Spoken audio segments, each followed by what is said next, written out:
अस्सलाम वालेकुम गाइस। आज का हमारा टॉपिक है यूनिवर्स।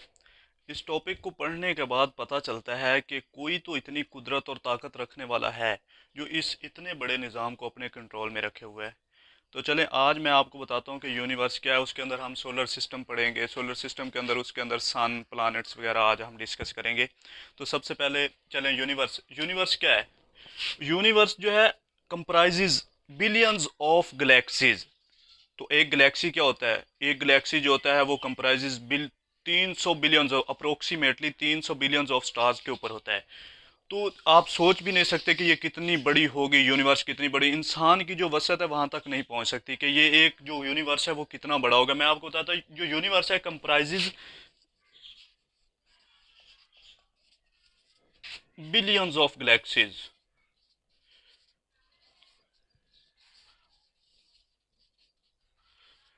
बिलियंस ऑफ, एक यूनिवर्स के अंदर बिलियंस ऑफ गैलेक्सीज होते हैं। तो हमारा जो दूसरे नंबर पे है गैलेक्सी क्या होता है।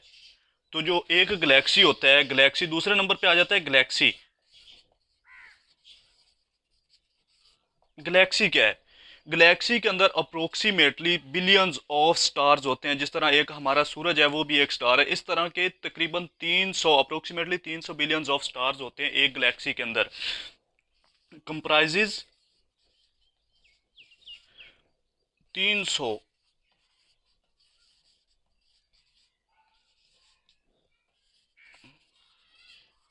Billions of stars. ये हमारे यूनिवर्स की शॉर्ट डेफिनेशन है कि यूनिवर्स क्या है और इतनी वसी किस तरह है। तो ये देखें, एक यूनिवर्स के अंदर बिलियंस ऑफ गैलेक्सीज होते हैं और एक गैलेक्सी के अंदर बिलियंस ऑफ स्टार्स होते हैं, और जो हमारी ओन गैलेक्सी है उसको हम मिल्की वे कहते हैं। दूसरे नंबर पे आ जाता है, ये आ जाता है सोलर सिस्टम। ये यूनिवर्स का हिस्सा है। सोलर सिस्टम क्या है? तो सोलर सिस्टम किसे कहते हैं? सोलर सिस्टम के अंदर दो चीजें आ जाती है। सबसे पहले आ जाता है, इसके दो पार्ट्स हैं। नंबर वन पे आ जाता है सन, नंबर टू पे आ जाता है प्लानेट। ये ये दो सोलर सिस्टम के हिस्से हैं। तो सबसे पहले हम सूरज को डिस्कस करते हैं कि सूरज क्या है। तो सूरज सूरज जो है, इसके बारे में हम इसके करेक्टरिस्टिक्स को देखते हैं, इसकी सारी चीज़ों को देखते हैं। तो सूरज का जो डायामीटर है, सन का जो डायामीटर है, डायामीटर ऑफ सन, सूरज का जो डायामीटर है वो कितना होगा, मैं आपको अभी बता दूं। सन डायामीटर जो है इसका,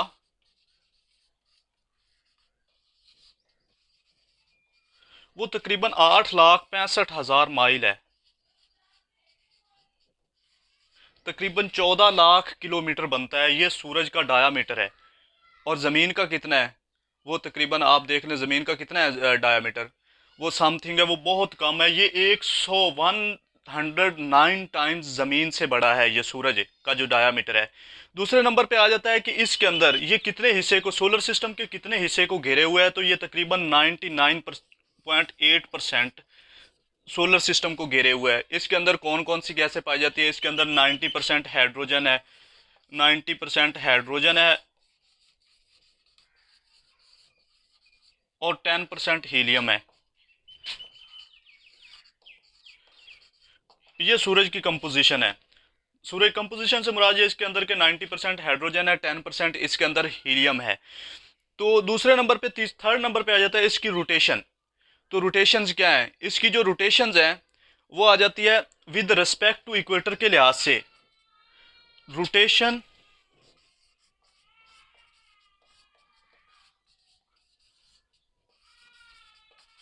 विद रिस्पेक्ट टू इक्वेटर,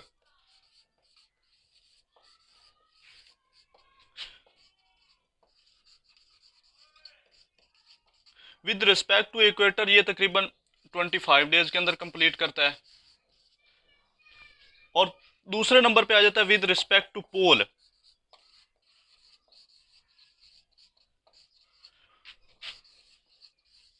ये 33 डेज के अंदर करता है। With respect to pole 33 days और with respect to equator 25 days के अंदर जो है एक सूरज जो है वो अपना रोटेशनल जो ड्यूरेशन होता है वो कंप्लीट करता है।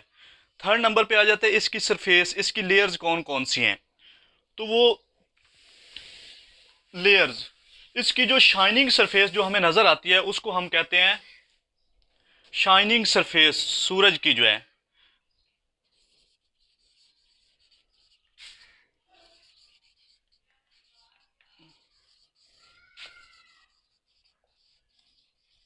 शाइनिंग सरफेस को हम क्या कहते हैं? इसको हम फोटोस्फेयर कहते हैं, कॉल्ड।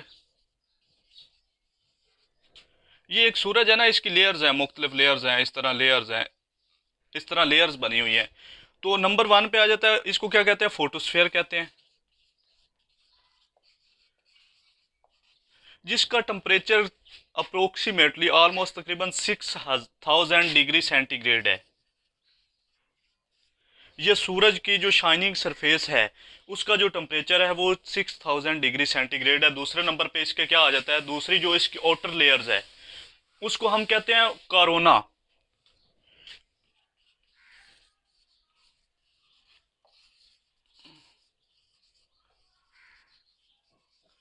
इसका जो टेम्परेचर है वो तकरीबन 27 लाख डिग्री सेंटीग्रेड है। 27 लाख डिग्री सेंटीग्रेड। जो आउटर लेयर को हम कोरोना कहते हैं, जो शाइनिंग सरफेस है उसको हम फोटोस्फेयर कहते हैं। फोटोस्फेयर का 6000 डिग्री सेंटीग्रेड है, आउटर लेयर जो कोरोना है उसका 27 लाख डिग्री सेंटीग्रेड उसका टेम्परेचर है। और थर्ड नंबर पे आ जाता है जो इसकी मिडल लेयर है, क्रोमोस्फेयर।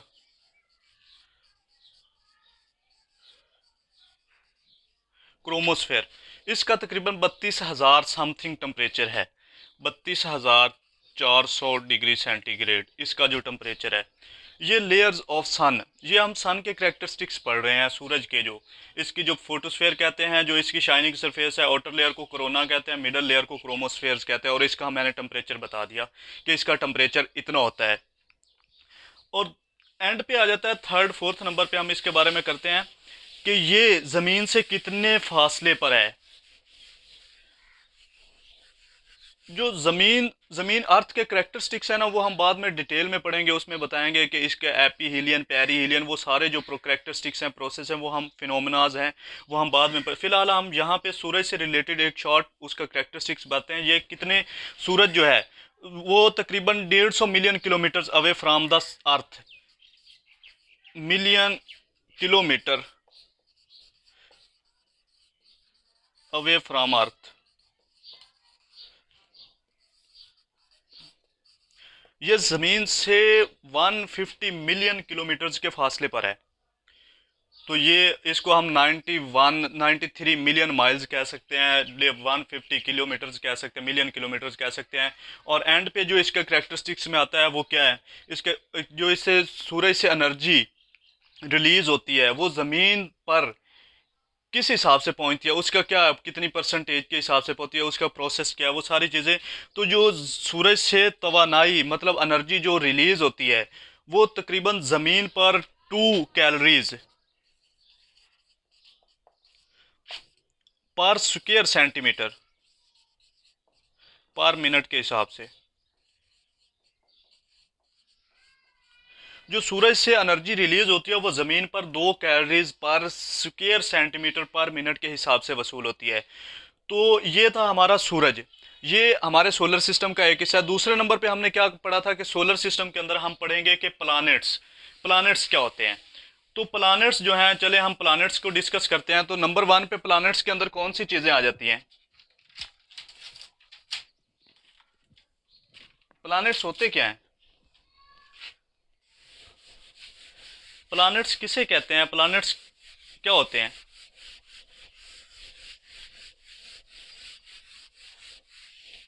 हमारी जो ज़मीन है वो क्या है? दूसरे नंबर पे आ जाता है प्लैनेट्स। प्लैनेट्स दो इकसाम के हैं। सबसे पहले two kinds of planets. Number one पे क्या आ जाता है? नंबर वन पे आ जाता है इनर प्लैनेट्स, या इनको टेरेस्ट्रियल प्लैनेट्स भी कहते हैं।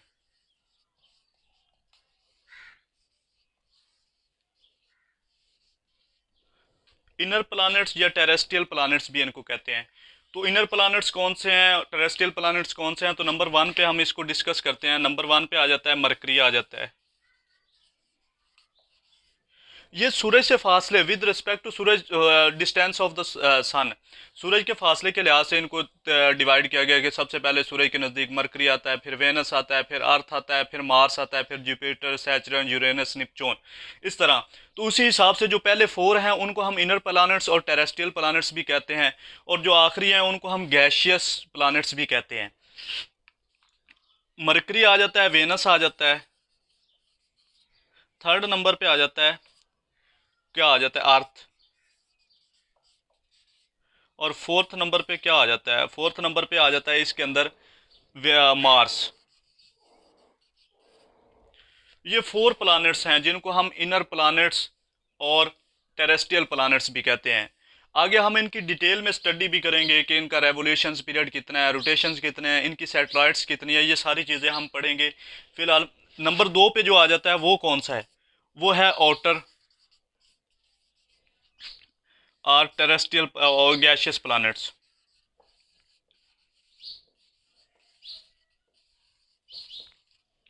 ये आउटर और गैशियस प्लैनेट्स, तो इसमें कौन कौन से आ जाते हैं। सबसे पहले आ जाता है जुपिटर।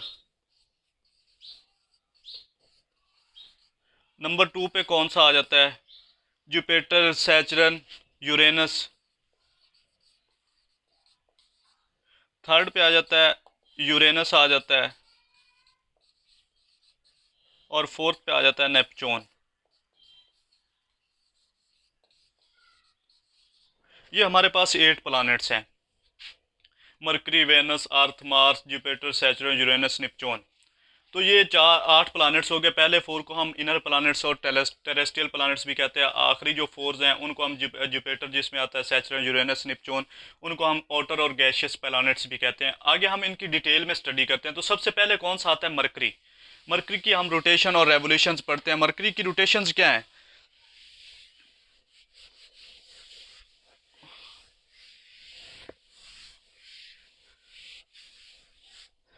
नंबर 1 पे आ जाता है मरकरी।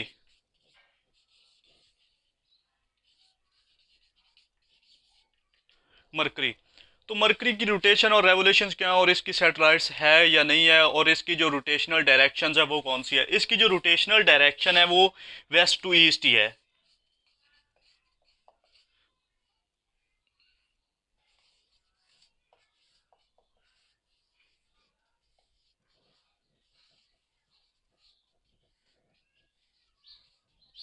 इसकी rotational direction west to east ही है। और रोटेशनल पीरियड कितना है इसका, रोटेशनल पीरियड ये तकरीबन अप्रोक्सीमेटली 58 डेज।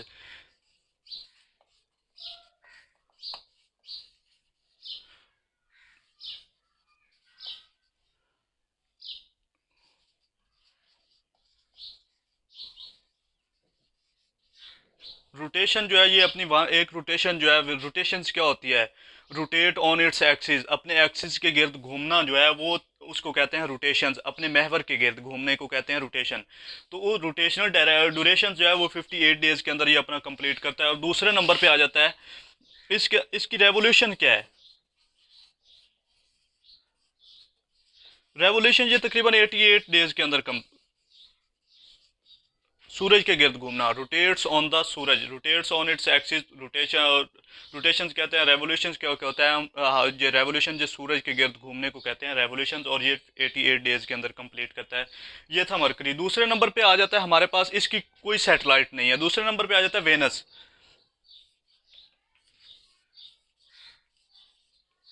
वेनस, वेनस और टू प्लैनेट्स ऐसे हैं, हमारे प्लैनेट्स जो हैं सोलर सिस्टम के अंदर, प्लैनेट्स जो हैं टू प्लैनेट्स ऐसे हैं, 2 प्लैनेट्स ऐसे हैं जिनकी जो रोटेशनल डायरेक्शंस है वो उल्ट है। मतलब जिस तरह ज़मीन करती है वेस्ट टू ईस्ट, और 6 प्लैनेट ऐसे हैं जो वेस्ट टू ईस्ट ही करते हैं, और 2 प्लैनेट्स ऐसे हैं जैसे यूरेनस और वेनस हैं। वेनस और यूरेनस जो है ये ईस्ट टू वेस्ट डायरेक्शंस है। इसकी रोटेशनल डायरेक्शन जो है वो क्या है, ईस्ट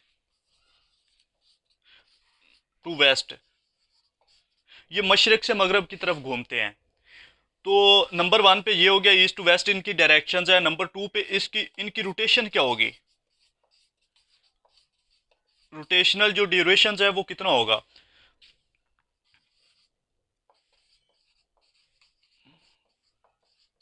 ये तकरीबन 243 दिन के अंदर करता है। इसकी बहुत ज़्यादा स्लो ड्यूरेशन है। रोटेशनल जो ड्यूरेशन है, रोटेशनल स्पीड जो है बहुत ज़्यादा स्लो है, वो 243 डेज़ के अंदर कंप्लीट करता है। और इसकी जो रेवोल्यूशन है वो जल्दी कंप्लीट हो जाती है।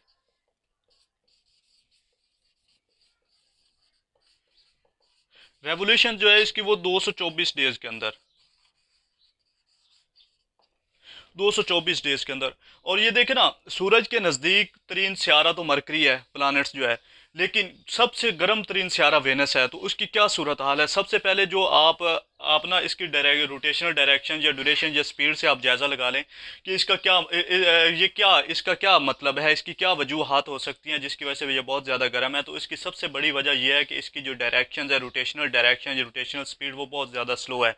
अब देखें ना कि ज़मीन या ये वाला सियारा 58 डेज़ के अंदर कर रहा है जो मरकरी है, और ये 243 डेज़ के अंदर कंप्लीट कर रहा है। इस वजह से ये गर्म कहलाता है, और इसके ऊपर एटमॉस्फेयर नहीं है, इसका कोई एटमॉस्फेयर नहीं है। दूसरी वजह यह है जिसकी वजह से ये बहुत ज़्यादा गर्म है। थर्ड नंबर पे आ जाता है, इसकी भी कोई सैटेलाइट नहीं है।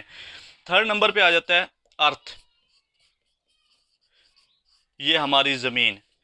इसके बारे में हम कल इंशाल्लाह नेक्स्ट लेक्चर के अंदर डिटेल से पढ़ेंगे। अर्थ के करैक्टरिस्टिक्स क्या होते हैं, उसके बारे में इंटरनेशनल डेट लाइन, ये सारी चीज़ें जो अर्थ की रोटेशंस के हिसाब से होती है, अर्थ की रोटेशंस की वजह से पैदा होती है, वो हम आज हम सिर्फ विद रिस्पेक्ट टू प्लानट के हिसाब से इनको थोड़ा सा शॉर्ट फॉर्म में पढ़ रहे हैं। तो अर्थ क्या है, इसकी रोटेशंस क्या है, इसकी रोटेशंस आपको पता होनी चाहिए। इसकी रोटेशन जो है वो वेस्ट टू ईस्ट है।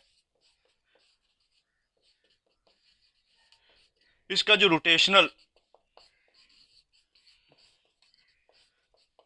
इसकी रोटेशन जो है वो कितने दिन के अंदर कंप्लीट होती है, कितने घंटों के अंदर, वो 243 डेज के अंदर कंप्लीट करता है। जो ज़मीन है वो 23 आवर्स 56 मिनट और 0.04 सेकंड के अंदर कंप्लीट करती है।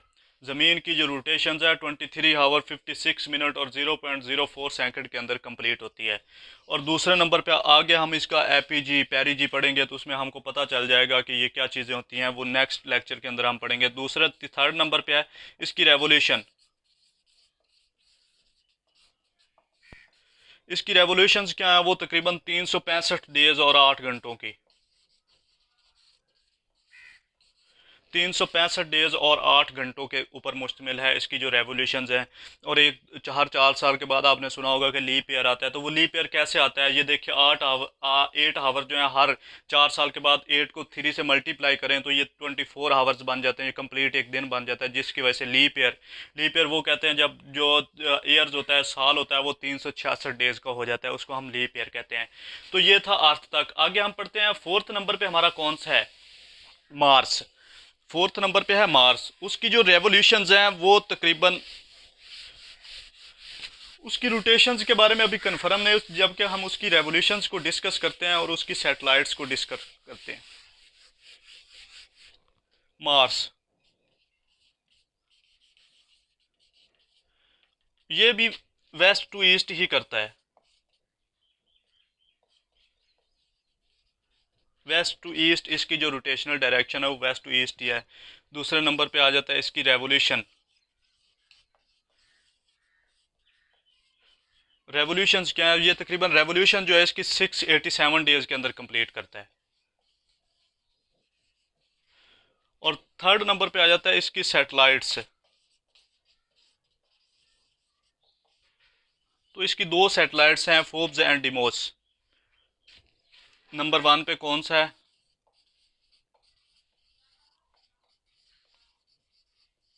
डेमस। ये इसकी दो सैटेलाइट्स हैं, फोर्ब्स एंड डेमस। ये मार्स की दो सैटेलाइट्स हैं, इसकी रेवोल्यूशन 687 डेज के अंदर कंप्लीट करता है। ये भी डायरेक्शन जो है वेस्ट टू ईस्ट ही है। और पांचवें नंबर पे आ जाता है जुपिटर। जुपिटर पांचवें नंबर पे जुपिटर आ जाता है। इसकी रेवोल्यूशंस क्या है और रोटेशंस क्या है। जुपिटर ये भी वेस्ट टू ईस्ट ही है, इसकी रोटेशनल डायरेक्शन जो है वो वेस्ट टू ईस्ट ही है। नंबर 1 पे आ जाता है। इसकी जो है रेवोल्यूशंस क्या है, रोटेशंस क्या है। ये रोटेशन जो है इसकी,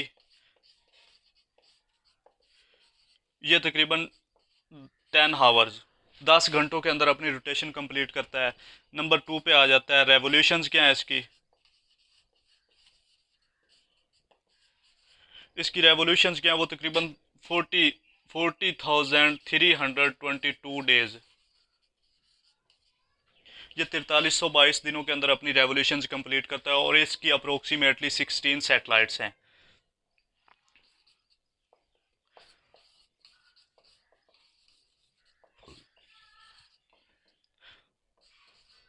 16 सैटेलाइट्स हैं। और आपने एक सुना होगा कि गैनीमेड, गैनीमेड जो है largest satellites in the solar system, और वो किसकी सैटेलाइट्स है? वो जुपिटर की सैटेलाइट्स है। लार्जेस्ट सैटेलाइट्स इसको कहते हैं।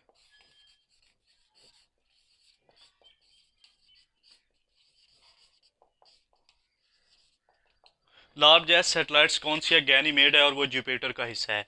ये सोलर सिस्टम की सबसे बड़ी सैटेलाइट्स है और इसकी इस तरह 16 सैटेलाइट्स हैं। किसकी? जुपिटर की। आगे आ जाता है 6 नंबर पे आ जाता है सैचरन। सैचरन वो क्या है? सैचरन क्या है? वो 6 प्लैनेट्स है, 6 नंबर पे प्लैनेट्स है। और ये जुपिटर जो है वो सबसे बड़ा प्लैनेट्स है, हमारे जो सोलर सिस्टम का है वो सबसे बड़ा प्लैनेट्स है। तो 6 नंबर पे आ जाता है सैचरन। सैचरन, तो सैचरन क्या है? सैचरन की जो रोटेशंस है और रेवोल्यूशंस क्या है और इसकी सैटेलाइट्स कितनी है? तो सैचरन की जो है रोटेशंस रोटेशंस वही है, वेस्ट टू ईस्ट ही है। वेस्ट टू ईस्ट ही है। और उसके दूसरे नंबर पे आ जाता है इसकी रोटेशंस कितनी है, रोटेशंस कितने दिनों में कंप्लीट करता है, कितने हावर्स में करता है, कितने टाइम पीरियड में करता है। तो रोटेशन इसकी 10.5 हावर्स के अंदर कंप्लीट करता है। 10.5 हावर, 10.5 घंटे। तो इसकी जो रेवोल्यूशंस हैं,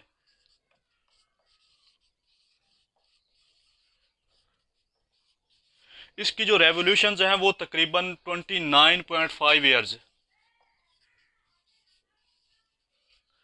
29.5 ईयर्स के अंदर कंप्लीट करता है। और इसकी 18 सैटेलाइट्स हैं। और इसकी 18 सैटेलाइट्स हैं। जो जुपिटर था उसकी 16 थी और इसकी कितनी है? 18 सैटेलाइट्स हैं। और 7th नंबर पे आ जाता है यूरेनस।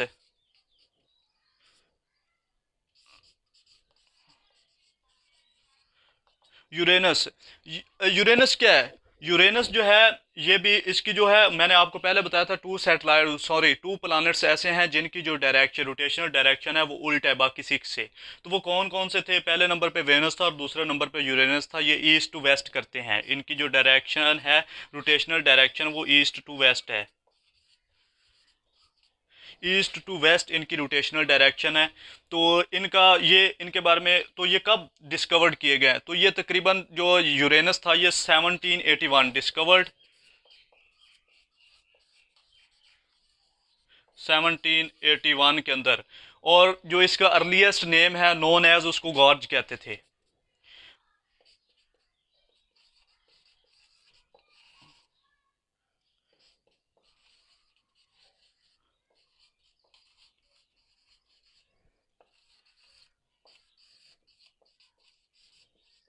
इसको गॉर्ज कहते थे। और 8 नंबर पे जो आता है हमारे पास यूरेनस आ जाता है, नेपच्यून, सैचरन, यूरेनस और नेपच्यून आ जाता है 8 नंबर पे।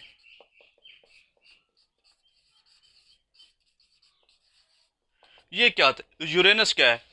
इसको जो रेवोल्यूशन जो है, सॉरी, इसकी कितनी सैटेलाइट्स हैं? इसकी 15 सैटेलाइट्स हैं। यूरेनस की 15 सैटेलाइट्स हैं। और नेपच्यून जो है ये 1800 डिस्कवर्ड 1846 है। और ये एक फ्रांसिस साइंटिस्ट ने दरियाफ्त किया था 1846 डिस्कवर्ड। डिस्कवर्ड किसने किया था? फ्रांसीसी साइंटिस्ट था, उसने इसको डिस्कवर्ड किया था 1846 के अंदर, 1846 के अंदर। तो इसकी जो रेवोल्यूशंस हैं, इसकी जो रेवोल्यूशंस है वो जो टाइम पीरियड है वो तकरीबन 165 ईयर्स है।